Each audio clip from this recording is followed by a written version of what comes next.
Tanungin mo si Bebot. Si Bebot man nandun. Bakit ako tanungin? Di man ako congressman. How do you see this now? Siya. Ikaw gani akong gipangutana.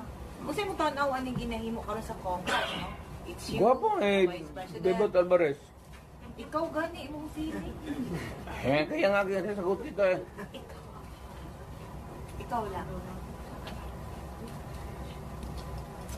Bugwa kanta ka ani ro ano? Layo.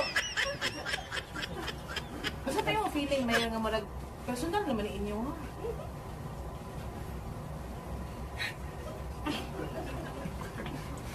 Pero kayo na ba no? You are yung pretended naivety ninyo klaro masyado. Alam mo naman yung politika yan. Alam ninyo walang oposisyon, walang liberal. Kaya nga ako naman, I'm aghast na ang ano nila Marcos pati Duterte. Bakit Duterte? Wala man kami opposition kami in the sense that we can talk against them on many.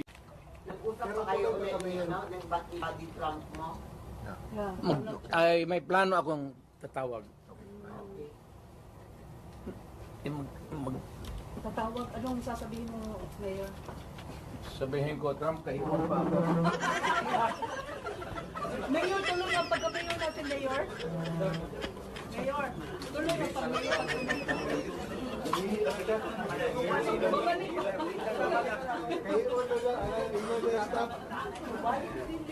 Balik pa siya?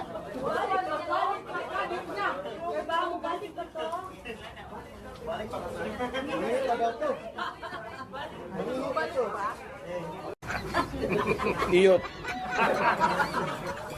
Even your fracture, but you are part of the whole. What is it? Iyot. Tama na yun.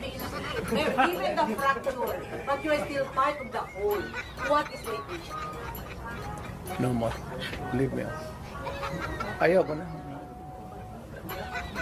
I'm just give a statement and bahala kayo.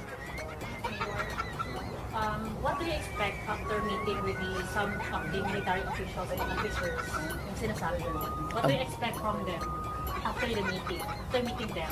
Military? Yes. Expectation. Wala ako sa military. Sabihin ko nga, ibigay ko sa lahat sa kanila ang option.